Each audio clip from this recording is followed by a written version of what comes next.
কি পরিমাণে এতিম জানুনি রে বাবা। রাহমাতুল লিল আলামিন ছোটবেলায় যখন দুনিয়াতে আসলেন আমার নবী, মা আমেনার ঘরে দাদা আব্দুল মুত্তালিব রাত্রি গুজার জন্য রাস্তায় দাঁড়ায় রইল। সকাল চলে গেল, দুপুর চলে গেল, বিকাল হয়ে গেল, কোন যাত্রী আমার নবীরে নিতে চায় না। কেন নিতে চায় না? হয় তার বাবা দুনিয়ায় নাই, যার কারণে তারে নিতে চায় না, বলে টাকা পাবো না। মায়ার নবী পরে আছেন, শেষ মুহূর্তে দুধমা হালিমা আমার মায়ার নবীরে নিয়ে গেল। ওই হালিমার কপাল কত ভালো রে, যার দুগ্ধ আমার মদিনাওয়ালা নবী পান করার মাধ্যমে তার সম্মানটা এত পরিমাণে দুনিয়ার মধ্যে বাড়ায়া দিল। আজও আমার মায়ের নবীর দুধমার নাম দুনিয়ার সব নবীর উম্মতেরা নেয়। যখনই নেয় হালিমার জন্য সুন্দর করে মুনাজাতের মধ্যে দোয়া করে, বন্দারে ওই হালিমার কপালটা এত পরিমাণে খুলে গেল, আমার মায়ের নবীরে নিয়ে চলে গেল। নেওয়ার পরে নবীর একজন দুধ বোন ছিল, এই দুধ বোনের নাম হলো সায়েমা। কি নাম? সায়েমা একজন দুধ বোন। মদিনাওয়ালা নবী একটা স্তন থেকে নবী দুগ্ধ পান করে, আবার সায়েমার জন্য আর একটা স্তন রেখে দেয়।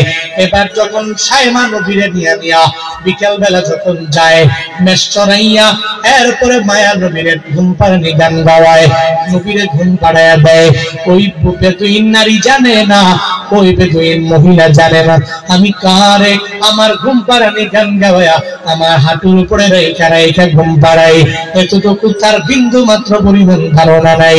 যারে না বানাইলে আমার মাওলা আসমান বানাইতো না, যারে না বানাইলে আমার মাওলা জমিন বানাইতো না, যারে না বানাইলে আল্লাহ আরশে মুআল্লা বানাইতো না রে বাবা, যারে না বানাইলে আমার মাওলা কলম বানাইতো না, যারে না বানাইলে আল্লাহ কুরসি বানাইতো না। সব যেই নবীর উসিলায় ওই নবীর কুলের মধ্যে নিয়ে নিয়ে সায়েমা বলে, আল্লাহুম্মা বিকিলানা মুহাম্মদ, ও আল্লাহ মুহাম্মদের হায়াত তুমি বাড়ায়া দাও, মুহাম্মদের সম্মান তুমি বাড়ায়া দাও, মুহাম্মদের মর্যাদা তুমি বাড়ায়া দাও। যখন বারবার এভাবে মুহাম্মদ নবীর জন্য, মায়ার নবীর জন্য, শিশু নবীর জন্য যখন সায়েমা দোয়া করে, এতটুকু ওই নারী জানে না, এতটুকু ওই মেয়ে জানে না, আমার নবীর তো আল্লাহ সম্মান বাড়ায়া দিবে, আমার নবীর তো আল্লাহ মর্যাদা বাড়ায়া দিবে। 5 বছর হয়ে গেল, নবী ওখান থেকে যখন মা আমেনার ঘরের মধ্যে যায়, এবার তো বয়স হয়ে গেল, বাবার আদর যখন পায় না, অটোমেটিক বাবার বিভিন্ন জায়গায় যায়। আমার মায়ার নবী বাবারে যায় যায় খুঁজে, ওই জায়গা থেকে রাহমাতুল লিল আলামিন রওনা। ওই জায়গা থেকে বিকেল বেলা খেলাধুলা নিজে করার জন্য যায় না, নিজে খেলাধুলা দেখার জন্য যখন নবী যায়, মাঠের এক পাশে দাঁড়াইয়া সব শিশুরা খেলাধুলা করে, নবী করে না, নবী দেখ। আল্লাহ পাক আমার মদিনাওয়ালা নবীরে কেমন পরিমাণে সিনা চাক করানোর মাধ্যমে দুনিয়ার যত মোহ আছে সব মোহগুলো আমার মাওলা উঠে নিয়ে ছইলা গেলেন। নবী নিজে খেলে না, নবী খেলার মাঠের পাশে দাঁড়ায় দাঁড়ায় দাঁড়ায় খেলা দেখ। সন্ধ্যা যখন চলে আসলো, সব শিশুদের বাবারা শিশুদের দরবারে আসে, আইসা কপালে চুমু দেয়, গালে চুমু দেয়, নাকে চুমু দেয়, ঠোঁটে চুমু দেয়, সুন্দর করে চুমু দিয়া এরপরে সন্তানটাকে কুলের মধ্যে নিয়ে বাসার মধ্যে ফিরে যায়। মায়ার নবী আমার এই দৃশ্য দেখে কান্না করি, চোখের পানি ফেলায় ফেলায় কান্না করে।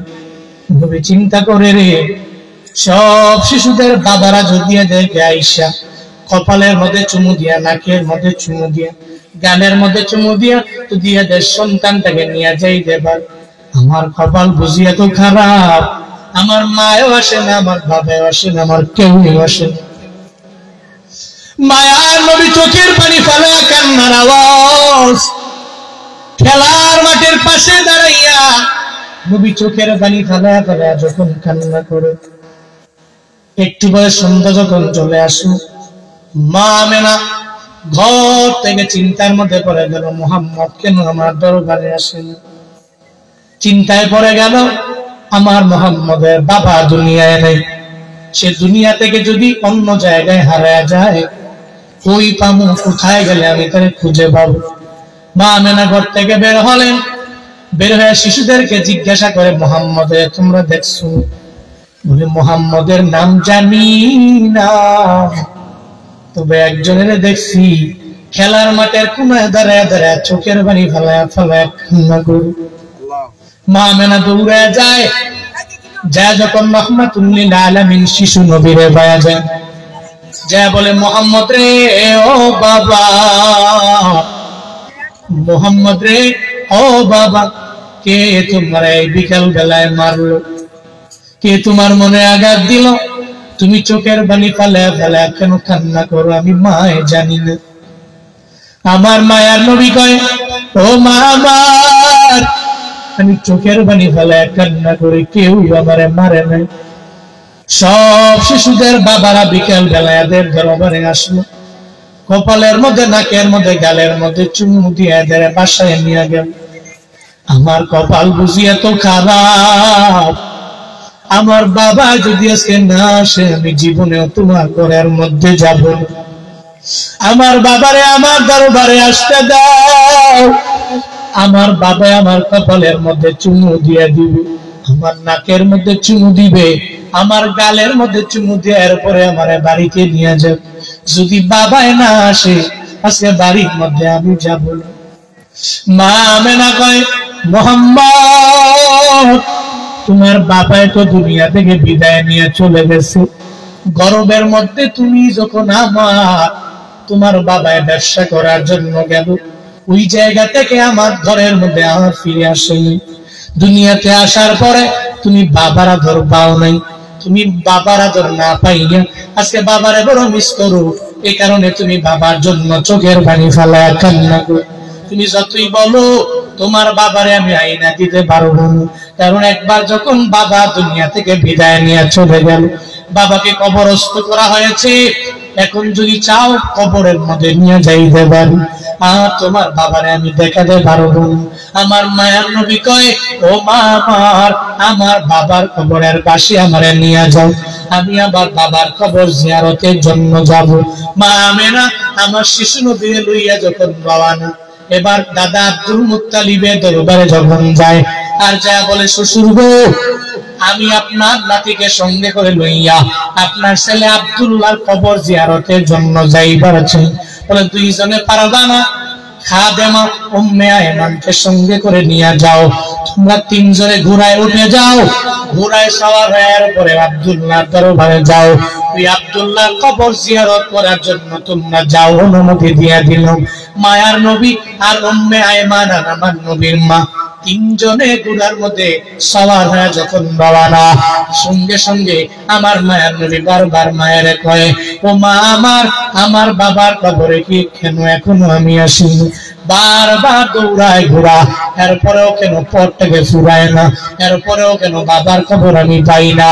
হঠাৎ করে যখন আব্দুল্লাহর কবরের সামনে যখন রওনা হয়ে গেল, পৌঁছে গেল, এবার সঙ্গে সঙ্গে মা আমেনা জানায়া দেয়, মোহাম্মদ রে, ও বাবা, দেখ দেখ ওই জায়গায় তোমার বাবার কবর, ওই বাবার কবরে যাও।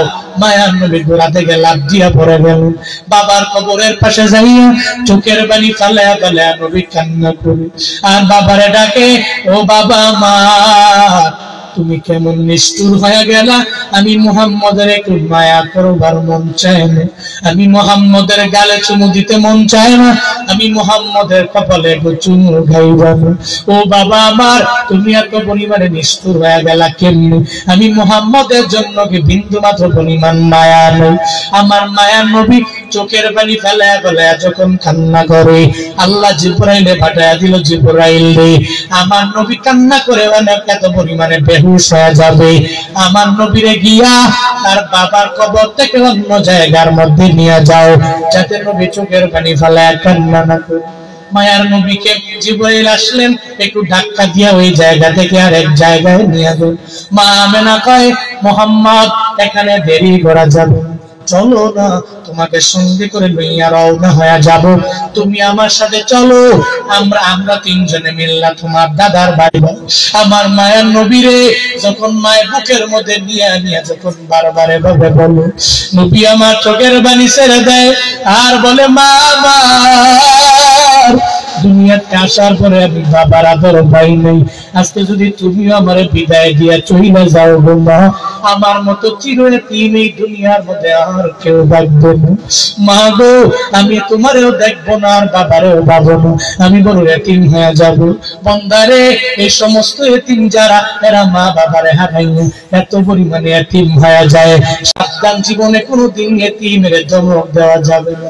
এরা যদি মা বাবা হারায় ফেলে, ওই মা বাবা হারানো এতিমটারে ধমক দিবা না, বরং এদের কপালের মধ্যে যে একটা চুমু খাইয়া এদের সুন্দর করে মাথার মধ্যে হাতটারে বুলাইয়া দাও। তাকে বলো, এতিম রে, তুমি রবের দরবারে একটু আমি গুনাহগারের জন্য দোয়া করো। তুমি দোয়া করলে আমার মাওলা পরিপূর্ণ কবুল কইরা নিবে। এতিমের দোয়া আমার মাওলা খালি ফিরায় না। কয়েকদিন আগে জামালপুরে প্রোগ্রামের জন্য গেলাম, রেল স্টেশনে একটু চা পান করার জন্য একটা চায়ের দোকানে গেলাম। আমি বললাম, চা দেন। আমরা 4 জন ছিলাম, 4 জনের 4টা চা দেওয়া হলো। হঠাৎ একটা ছোট বাচ্চা আমি জুনায়েদ আল হাবিবের সামনে আইসা বলে, হুজুর আমার একটা বার্গার খাওয়াবেন, বার্গার খাইবার জন্য আমার বড় মনে চায়। আমি বললাম, একটু চাটাকে শেষ করার জন্য আমার সময় দাও, আমি তোমার বার্গার কিনে খাওয়াবো। চাটাকে খাওয়া শেষ পান করলাম, এরপরে ওই বাচ্চাটাকে নিয়ে এতিমটাকে নিয়ে আমি রওনা হয়ে গেলাম। আমি বললাম, আরে বার্গার খাইবার জন্য মন চায়, বার্গার তারে দাও।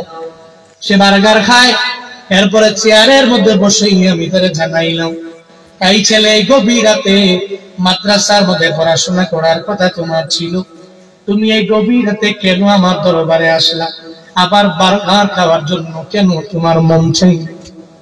ওই এতিম জানায় দেয়, হুজুর আমার মাও নাই, আমার বাবাও নাই, দুনিয়াতে আমার মতো এতিম কেউ নাই হুজুর। আমার ঘরও নাই, আমার বাড়িও নেই, আমার দাদাও নাই, দাদিও নাই, নানা নানি পরিবারের কেউ আমার দুনিয়ার মধ্যে বেঁচে নেই। আমি বড় অসহায়, বড় এতিম। নিজে এতিম হইয়া আপনার দরবারে আসলাম একটা বার্গার খাওয়ার জন্য। পেটে বড় ক্ষুধা, দিনের বেলাও খাইতে পারি নাই, রাত প্রায় 2টা বেজে গেল, পেটের ক্ষুধার যন্ত্রণা আর মানাই নিতে পারি না। আমি একেবারে বললাম,